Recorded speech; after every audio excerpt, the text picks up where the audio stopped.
ചെയ്യാൻ പോണെന്നറിയാമോ? മൂവാണ്ടൻ മാങ്ങയുടെ കേട്ടോ. മൂവാണ്ടൻ 9 മൂവാണ്ടൻ മാങ്ങയുണ്ട്. പഴുത്ത 9 മുഴുത്ത മാങ്ങ ഉണ്ടായിരുന്നു. അത് തൊണ്ട് ചെത്തിയേച്ച് ഞാൻ ഒട്ടും വെള്ളം ചേർക്കാതെ പൾപ്പെടുത്താതെ മിക്സിയിലടിച്ച്. അത് നമ്മൾ പലതിലും പൾപ്പ് എങ്ങനെ എടുക്കണമെന്നുള്ളത് സൂക്ഷിച്ചു വെക്കണതിനെ പറ്റിയുള്ള ഒരു വീഡിയോ ചെയ്തിട്ടില്ലേ, അതിലുണ്ട്. അതായത് മാങ്ങ തൊലി ചെത്തുക, എന്നിട്ട് സ്ലൈസ് ആക്കുക, മിക്സിയിലെടുത്ത് അടിക്കുക. എന്നിട്ട് അത് മാത്രമാട്ടോ ഇതിലുള്ളൂ. ഇനിയിപ്പോൾ നമുക്ക് ഞാൻ ഇങ്ങനെയാ പഞ്ചസാര ശരിക്കും ചേർക്കണത്. എന്നാന്ന് വെച്ച് കഴിഞ്ഞാൽ പഞ്ചസാര ലയിപ്പിച്ചൊന്നുമല്ല, ഇതിലേക്ക് ഇട്ടങ്ങ് ലയിച്ചോളും.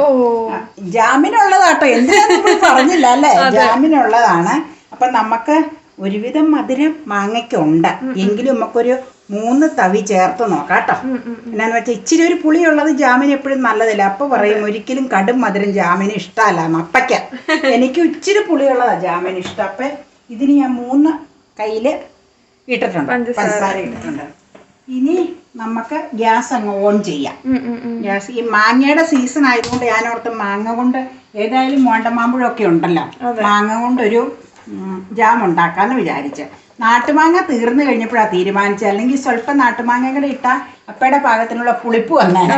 മൂവാണ്ടനാകുമ്പോൾ നല്ല മധുരമല്ലേ മാങ്ങയ്ക്ക്, അതങ്ങനെ. പിന്നെ ഇതിലേക്കില്ലേ ഒരു ജാതിപത്രി ഇടാന്ന് ഓർത്തത്. അപ്പം അത് ഇല്ല കസ്റ്റഡിയിൽ, ഇപ്പം ജാതിയിലില്ല. ജാതിക്ക കുരു എന്നുള്ളത് ഒരു 4 ഗ്രാമ്പൂ. ജാതിപത്രി കേട്ടോ, നല്ലതാ, എനിക്കിഷ്ടം. പക്ഷെ അതില്ലാത്ത സ്ഥിതിക്ക് ഇപ്പം ഇത് ചേർക്കും. അത് ഈ മഴയാകുമ്പോഴത്തേക്കോ ജാതിക്കൊക്കെ ആയി വരുവോളൂ. ഇപ്പം വേനൽ സീസൺ അല്ലേ, ജൂൺ മാസത്തിലേക്കാണ് ആയി വന്നത്. അപ്പം ഇനി ഇതിങ്ങനെ കിടന്ന് ഇളക്കി ഉറുകി ജാമിൻ്റെ പരുവാവുന്നത് വരെ ഇളക്കിക്കൊണ്ടിരിക്കണം. കണ്ടിന്യൂസ് ഒന്നും ഇളക്കണ്ട.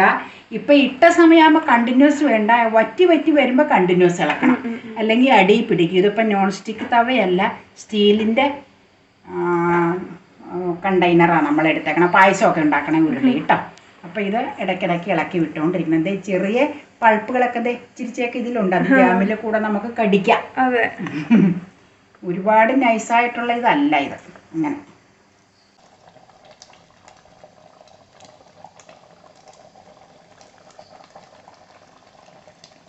ഇതെപ്പോഴും കണ്ടോ, ഇതുപോലെ നീളം കൂടിയ തവിയാണ് ഇളക്കാൻ ഉപയോഗിക്കാവുള്ളൂ. കാരണം ഇത് കുറുകി വരുമ്പോഴേക്കും ഇതുപോലെ ഇങ്ങനെ പൊട്ടിത്തെറിക്കും. അപ്പോൾ കയ്യിലേക്കൊക്കെ കൊള്ളും, ചെറിയ തവിയാണെങ്കിൽ. അപ്പോൾ എപ്പോഴും നീളം കൂടിയ തവി വേണം ഉപയോഗിക്കാൻ.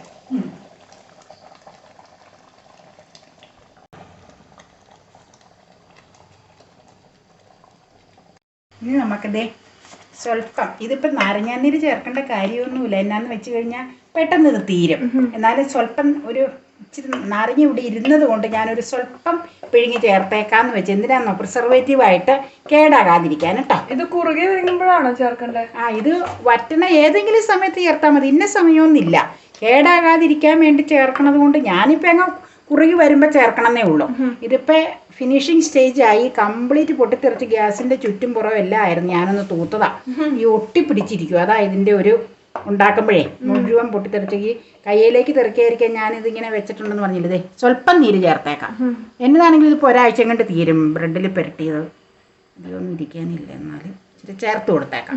ഇനിയിപ്പോൾ ഇതിൻ്റെ പരുവ എങ്ങനെയാണെന്ന് ഞാനൊന്ന് കാണിച്ചു തരാം കേട്ടോ. ഒരു സോസറിലേക്ക് കോരി കാണിക്കിയത് ഏത് പാകത്തിനാണ് ഓഫ് ചെയ്ത് എടുക്കണ്ടെന്നുള്ളതാണ്.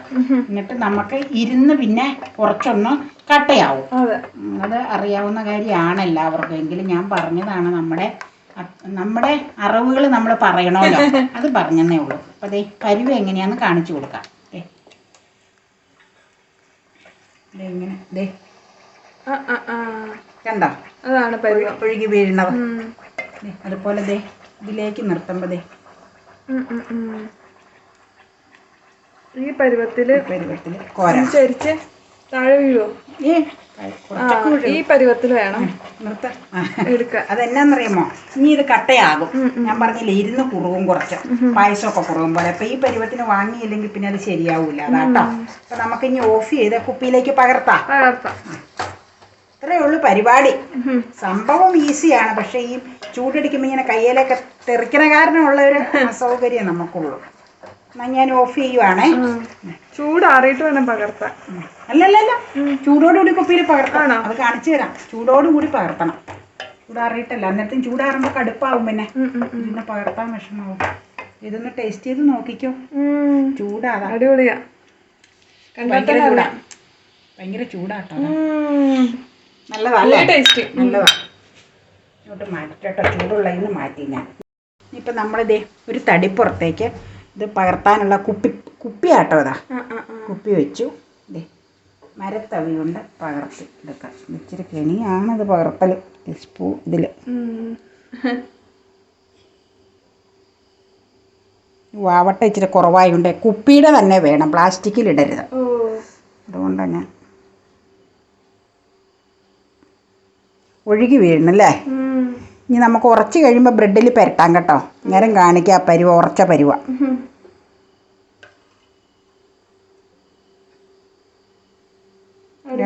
കണ്ട വീഴണേ. മുക്കാൽ ബോട്ടിലോളം ഉണ്ടല്ലേ. കേട്ടോ എനിക്ക് അങ്ങനെയൊക്കെ ഇടുമ്പോൾ വീഴും. അതാ ഞാൻ പറഞ്ഞില്ലേ വാവട്ടം കുറവുള്ള കുപ്പി. അതാ കണ്ട, അതേ ഒഴുകി വീഴുന്നുണ്ടോ. ഇങ്ങനെ അതിൻ്റെ രീതി. ഞാൻ തൂത്തെടുക്കട്ടെ കേട്ടോ, ഉരുളി തൂത്തെടുക്കട്ടെ. കുപ്പിയൊക്കെ ശരിയാക്കട്ടെ. സൈഡിലുള്ളതൊക്കെ ഉരുക്കി അകത്തേക്ക് വെക്കണം. ഇവിടം വരെ ഉണ്ട്. മുക്കാൽ കുപ്പിയോളം ഉണ്ട് കേട്ടോ. നല്ല അടിപൊളി ജാമാണ്. ഇതിന്റെ പരുവം എന്താണെന്ന് നാളെ നിങ്ങളെ കാണിച്ചു തരാം കേട്ടോ. അപ്പൊ ഇത് ചൂടാറി കഴിഞ്ഞ് നമ്മൾ ഫ്രിഡ്ജിൽ വെക്കുവോ? ഇതിപ്പോ രാത്രി 8 മണിയോട് അടുത്തത് കാരണം നമ്മളിത് തണുത്ത് ഫ്രിഡ്ജിൽ നിന്ന് വെക്കാൻ പറ്റൂല.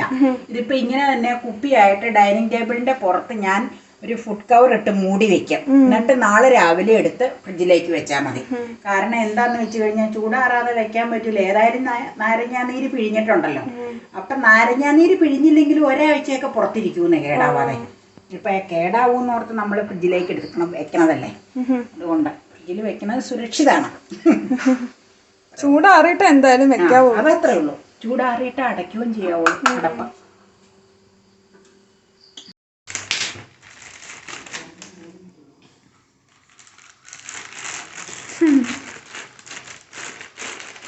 ഒരുപാട് ഈ ബ്രെഡ് ഇവിടെ മേടിക്കാൻ ഒട്ടും പതിവില്ലാത്തതാണ്.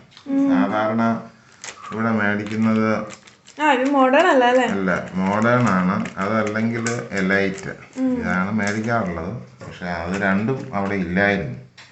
ബ്രെഡ് ആവശ്യവും കൂടി ആയതുകൊണ്ട് വീറ്റാണത്. ഈ ബ്രെഡ് ജാമോ അല്ലെങ്കിൽ മറ്റെന്തെങ്കിലും പുരട്ടുമ്പോൾ സാധാരണ എല്ലാവരും കാണിക്കുന്ന ഒരു പ്രശ്നം എനിക്ക് തോന്നിയിട്ടുള്ളത്, ഇതിൻ്റെ മോൾ വശം ഇത്, താഴെ വശം ഇത്. പലപ്പോഴും ഇത് പുരട്ടി കഴിയുമ്പോൾ ചിലപ്പോൾ മോൾ വശം താഴെയും താഴെ വശം മുകളിലുമായിട്ടായിരിക്കും വരുന്നത്. അത് ഒരിക്കലും ഒരു നല്ല രീതിയല്ല. അപ്പോൾ അത് ഉണ്ടാകാതിരിക്കാനുള്ള ഏറ്റവും നല്ല മാർഗം ഇത് ഇങ്ങനെ 2 ബ്രെഡ് പീസ് എടുക്കുക. ഇങ്ങനെ അങ്ങ് വിടുത്തുക. ഇങ്ങനെ വിടുത്തി കഴിഞ്ഞിട്ട് പുരട്ടി കഴിയുമ്പോഴത്തേ ഇങ്ങനെ തന്നെ അങ്ങ് കൂട്ടുക. അപ്പോൾ മോൾ വശം മുകളിലും താഴെ വശം താഴെയും വരും. അതാണ് ഏറ്റവും സിമ്പിളായിട്ടുള്ള കാര്യം. ഇനി ഇപ്പോൾ ജാമാണ് പുരട്ടുന്നത്. എന്ത് പുരട്ടുമ്പോഴും ബ്രെഡിനകത്ത് ഒരു സ്വല്പം ബട്ടർ ഒന്ന് ലേബൽ ചെയ്യുന്നത് വളരെ ആസ്വാദികരമാണ്. അപ്പോൾ അതുകൊണ്ട് നമ്മളൊരു സ്വല്പം ബട്ടർ ഇതിലേക്ക് പുരട്ടുന്നു. ഒരു സൈഡ് ആണ്.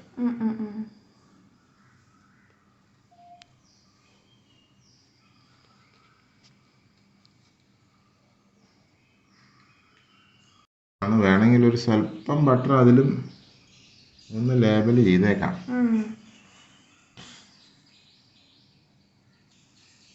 കാരണം ഇപ്പം വെജിറ്റബിൾ വയ്ക്കാനുള്ളതാണേലും മറ്റെന്ത് വയ്ക്കാനുള്ളതാണേലും ഒരു സ്വല്പം ബട്ടർ അതിലൊന്ന് ലേബൽ ചെയ്യുന്നത് വളരെ നല്ലൊരു ടേസ്റ്റും നല്ലൊരു ച്യൂയിങ് ഇഫക്റ്റും ആയിരിക്കും. ഇപ്പം ബട്ടറിൻ്റെ പരിപാടി കഴിഞ്ഞു. അതുകൊണ്ട് അതിങ്ങനെ വിടുത്തി തന്നെ വെച്ചിരിക്കുകയാണ്. ഇനി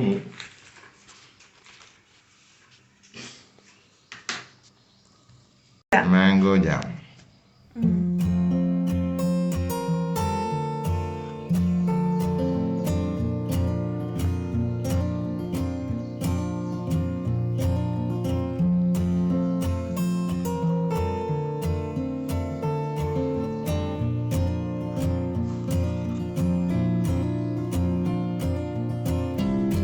മറ്റേ കത്തി കണ്ടില്ല. ജാം എടുക്കണ കത്തി ഇതല്ല, മറ്റേ ബട്ടറും ജാമും എടുക്കണ കത്തി ഇതല്ല. ഇത് കണ്ടില്ല, അപ്പം അതുകൊണ്ടാണ് ഈ കത്തി. നല്ല ട്രാൻസ്പാരന്റ് ആയിട്ടിരിക്കുന്നു. ഇപ്പൊ തന്നെ എടുത്ത് തിന്നാൻ തോന്നുക.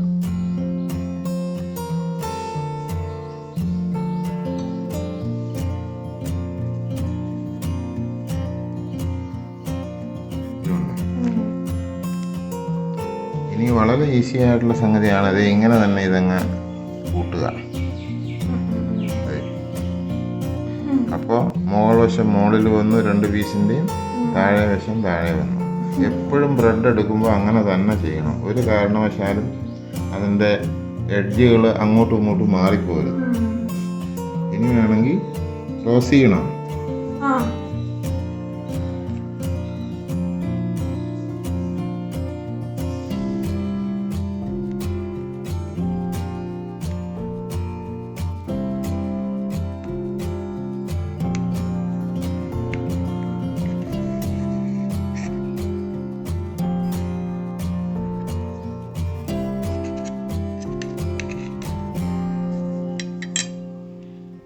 കഴിക്കാം.